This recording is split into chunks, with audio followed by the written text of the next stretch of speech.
I'm going to enjoy a trip with my friends using your card. Suddenly, Brian called me. I had noticed he'd been coming home late and chatting with Nicole, acting strange. Was he planning something with her all along? I suspected they teamed up for a scheme. But thankfully, I was prepared. Maybe I should act surprised. Oh, really? Explain. I already knew Brian was leaving for a trip today. It's unbelievable if he's trying to trick me. I have been patient until now, but today I felt the urge to get back at him. It's time to fight back against those annoying siblings. Once today is over, everything will clear up. I hope they're having fun on their trip, unaware that someone in their group is on my side. My name is Pamela Smith, and I'm 33, living with my husband Brian. After high school, I started working at my current company, gained experience, and got certifications. Being valued for certifications and my track record, I got a lead position at 21. Even though I'm younger than Brian, I'm his superior at work. I trained him and two others. Brian joined the company a bit later, and despite being close in age, I became his supervisor. We started dating, and our relationship became typical. After moving in together, I noticed Brian's sloppiness. We got engaged, and Brian proposed that I become a stay-at-home wife. He had a dream of me handling the house, and he wanted kids soon. I expressed concerns about finances and not quitting my job even after having kids. I understand the idea of buying a house, but it bothers me that you earn more than me. Still, I want our house. I was thinking of getting one right after our wedding, but that might be tough. Since I already earn more, how about we manage the wedding and the house for now and think about kids later? We can decide what to do about my job then. All right, let's do that. Honestly, I didn't want to quit my job, but I felt like suggesting this. Otherwise, Brian might keep demanding. Before our wedding, we had an engagement party with both families. Brian's sister Nicole was away on a trip, so I met her for the first time at the wedding. She entered the waiting room without knocking, looked me up and down, and said, "So this is who Brian chose. A bit plain compared to his past choices, huh? I'm Pamela. Nice to meet you, Nicole." She waved her hand and left the room, leaving me stunned by her upfront attitude. Turns out, this sister-in-law is quite the character. Later, I greeted my sister-in-law's husband, and he seemed like a decent guy. The ceremony went smoothly, and after touring our new home, Brian and I bought the house we both liked. I thought things would get busy, so I put more energy into my work. On a seemingly ordinary day off, the doorbell suddenly rang. Since I was occupied, Brian answered it. He came back chatting and laughing. It turned out my sister-in-law had dropped by. "Hey there, Pamela. Brian's doing pretty well, huh? Owning such a big house. Good for him. After all, he's my little brother, right? I've been working hard. Make yourself at home, Pamela. Don't we have some snacks or something? My sister's here, so hurry up." I felt something was off with Brian's behavior. He started acting all high and mighty because his sister was here, probably telling her he bought the house himself. I chipped in for the down payment and contributed to paying the mortgage, but Brian really wanted his name on the title. Despite us living together, I thought it didn't matter whose name was on it. However, the way he explained it to his sister bothered me. I decided not to make a scene and held my tongue. "Here's some snacks. Brian works really hard, you know." Why does Pamela sound so bossy? Well, I am Brian's supervisor at work. Oh, did I not mention that? When I started the job, Pamela was already a manager. She began working right after dropping out of high school. It couldn't be helped. If it were me, I'd surpass her in no time. "Wait, you dropped out of high school? You look serious, yet you're less accomplished than me. Is there a problem?" "Not really, but since he didn't graduate, and I'm your sister-in-law, I can ask you for anything, right?" "That's true, Pamela. Whatever my sister says is the final word. If you refuse, I'll kick you out of the house." I struggled to understand what this sibling pair was talking about. What's the point? She can ask me for anything because I don't have a high school diploma. And if I don't listen, I'll be kicked out of the house. What kind of nonsense is this? I gave a polite smile and quickly escaped to the kitchen. From the kitchen, I could hear Brian's voice, and they seemed serious about their earlier conversation. After their talk, my sister-in-law came into the kitchen. Hey, Pamela, I've got a favor to ask. What's up? I kinda need to borrow a little money, like $5,000, please. How is that a little money? That's a lot. What do you need it for anyway? Come on, it's just $5,000. You're a supervisor, right? You must have a good salary. Oh, right, I needed to cover the remaining renovation costs. Didn't you just brag about your new condo? The other day, Brian told me to hand over some money.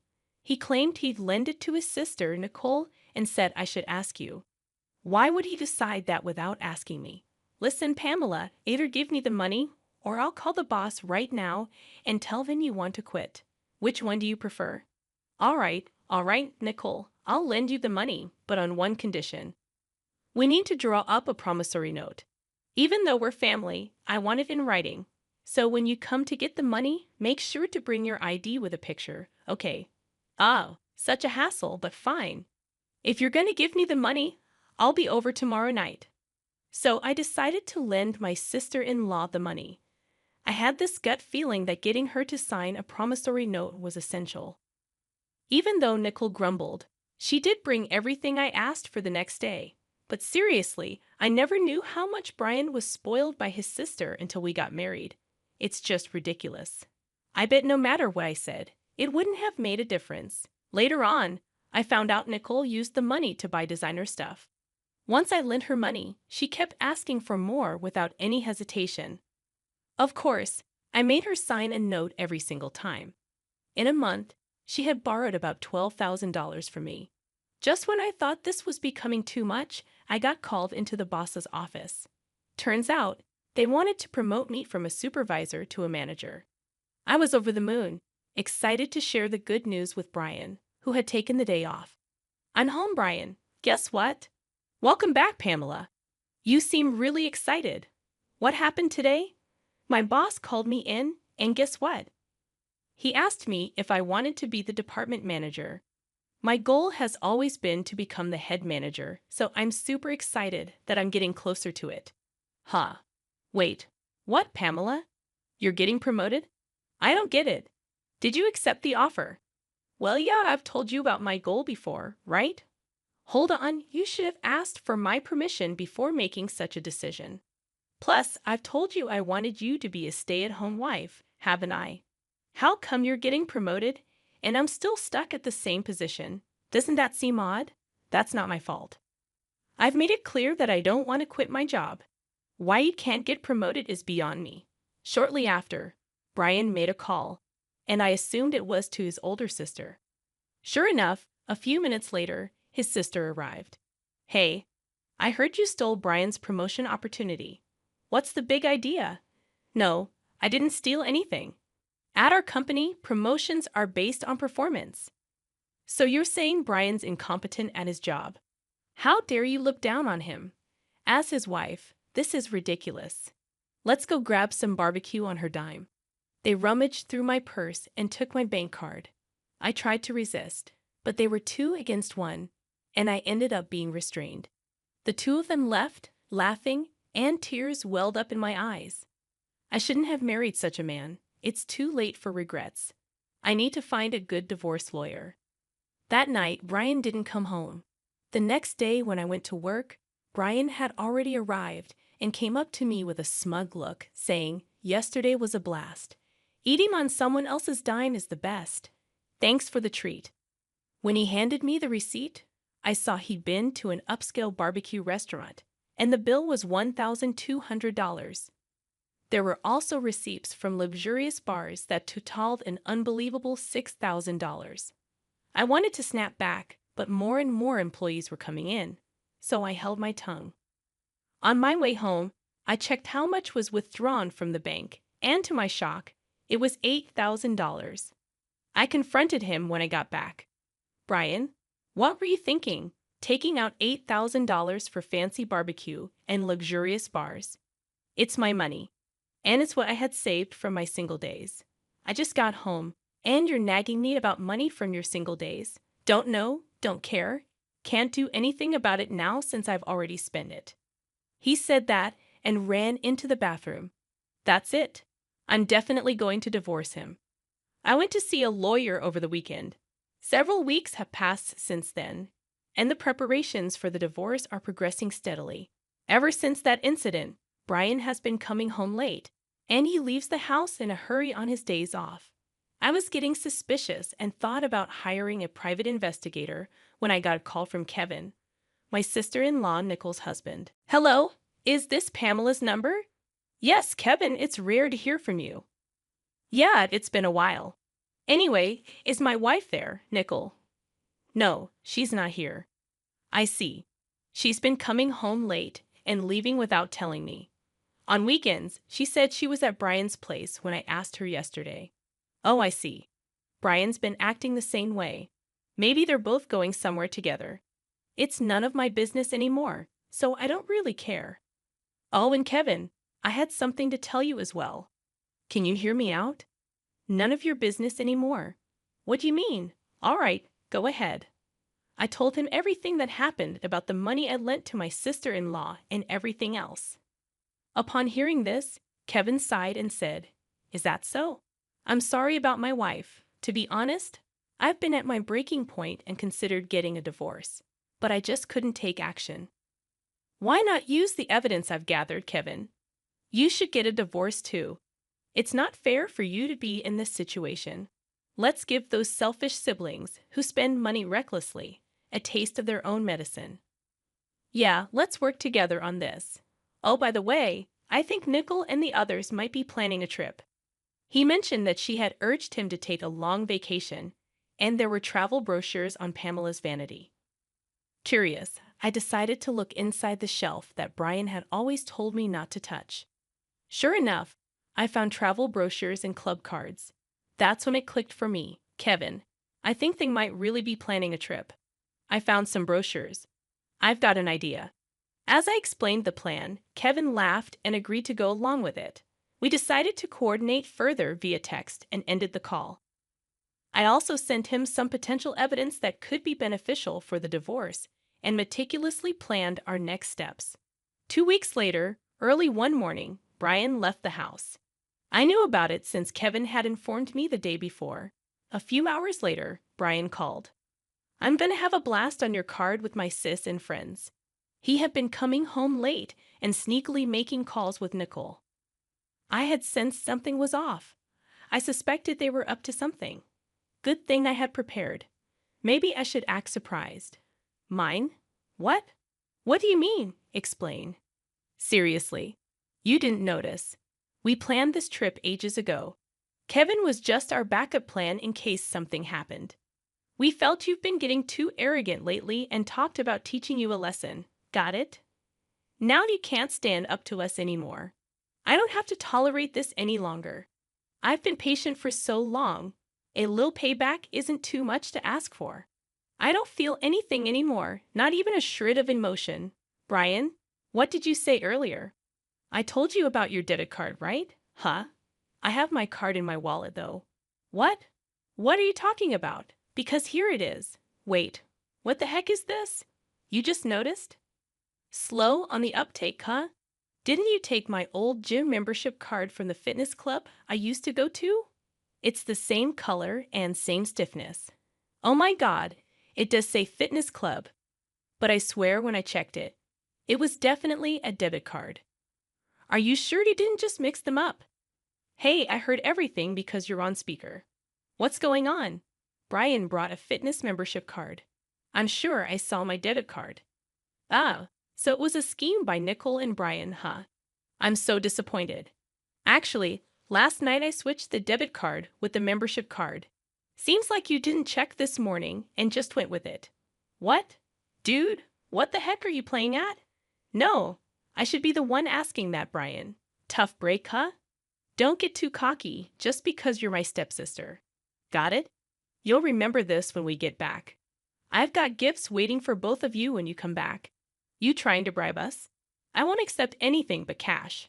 Well, we'll see about that. Look forward to it. That's beside the point. What should we do now? Oh, Pamela, can you send me some money? I hung up the phone. I didn't need to hear any more. Then I got a message from Brian saying, "You better send it, okay? Or worst case scenario, we still have Kevin here, you know." I simply replied with, "Is that so?" and went back to sleep. I was woken up by the ring of my phone in the afternoon. Looking at the screen, there were an incredible number of missed calls and messages. First, I called my brother-in-law and then answered Brian's call. "Hey, finally send the money ASAP, please. It's so cold. I think I'm gonna freeze." The reason they're cold is because they're in Alaska. Considering it's February, you can imagine it must be freezing if Brian and his group are saying they're cold. Seems like my plan worked. Really? You said Kevin would help, right? Or is he not there? What do you know something? Anyway, it's freezing and Kevin's not here. Should I clue you in? Since you and Nickel teamed up, Kevin and I did too. Simple, right? Now do you get why I entertained you guys for so long on that first call? To buy time, and Kevin, he hopped on another plane and is coming back here. I hung up once I got word he boarded the plane. Got it? What's your deal with my husband, huh? Don't tell me you're wrong.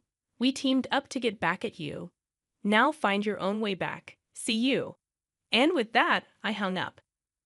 Kevin should be arriving here soon. I decided to call in my lawyer. We had our final meeting regarding the divorce before Brian and the others would return. Why did I gather everyone here? I was sure Brian and the group would confront me.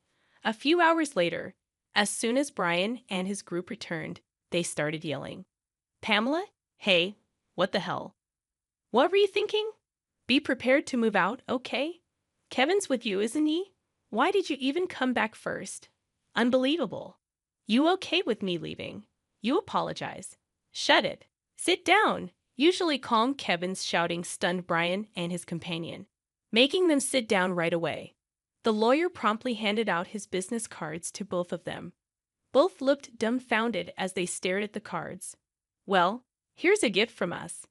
Kevin and I handed them a stack of papers. As they read through them, their faces turned pale. "Wait a minute. This mentions property division. You're not saying it's about divorce, are you?" "It's written on mine, too. It's a divorce. What did I do? Divorce has got to be a joke, right?" "Yeah, right. Kevin, let's head home." "I'll go first. I've been recording your daily outbursts.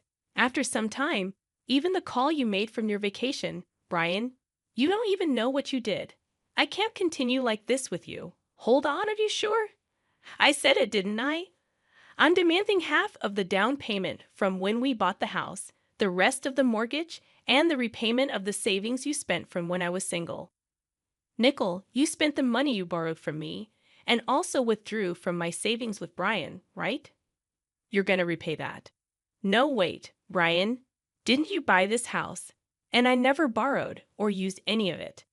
"That's a false accusation, Nickel. Please go through everything. There's a promissory note in there for the amount you've borrowed so far." "No way. I don't know anything about this. If there's no proof, I'll do this with this scrap of paper. And me too. Hand over that recorder." Brian stomped on the recorder. Nickel tore the paper into pieces and threw it away. And then the two of them looked at us with smug expressions. "Look here. First of all, Brian, even if you do that, there's still data on the computer. And Nickel, that wasn't the original document. What the hell are you two doing? Oops, indeed. You two don't think things through. Nickel, I have a claim against you too, spending all the savings and such, and say hi to that guy you got close to at the bar." Both of them were shamelessly crying on the spot. The amount I billed Brian was a total of $115,000, $5,000 for emotional damages, $100,000 for the down payment on the house, and $10,000 for miscellaneous expenses. In addition, there's an upcoming loan repayment of $2,000. For the bill from me to Nicole, it amounted to $31,000, $8,000 for miscellaneous expenses, and $23,000 for a loan for which she signed a promissory note. As for the amount billed from Kevin to Nicole, since she had been intentionally distressing him and spending money, it came to and $20,000, $30,000 for emotional damages, and $90,000 for miscellaneous expenses, all without any division of assets like condos. I thought the two of them might sue since they weren't the sharpest tools in the shed, but thanks to our attorney who wrote at the end of the paperwork, "If you sue, you're gonna lose for sure. No one's gonna represent you. It'll just cost you more. Work hard on your repayments." We settled it without going to court. I grabbed my packed belongings and left the house. Somehow, the word got out at my office, and he was transferred to another branch. Only a few weeks had passed when I got a message from Brian. "Pamela, I want to see you. I never thought life without you would be this lonely. Can we give it another shot? You can work as much as you want. It's not going to happen. Goodbye, Pamela. It's Nicole. I think you should reconsider things with my brother. Why don't we live together? Maybe there's been some misunderstanding between us. I believe things will be better. Nicole, it's not gonna happen. I'm sorry. Goodbye." They begged, but I ignored them and blocked their contacts. It seems Kevin got a similar call but turned it down and blocked them too. Sometime later, when I passed by my old house in a taxi, I saw it was already up for sale. Since the repayment was done in one go, and I'd blocked all communications, I have no idea how they're doing now. As for me, I moved out and bought a condo. Work's been going well, and my boss recently told me that I've been promoted to regional director, a position I've always aimed for. I've also been out to eat with Kevin a few times. He's a bit older, but we click, and our conversations flow easily. Things feel just right now between us, and we think alike. Life's been good since the divorce. I'm glad I got divorced. What happened between me and Kevin after that is a story for another time.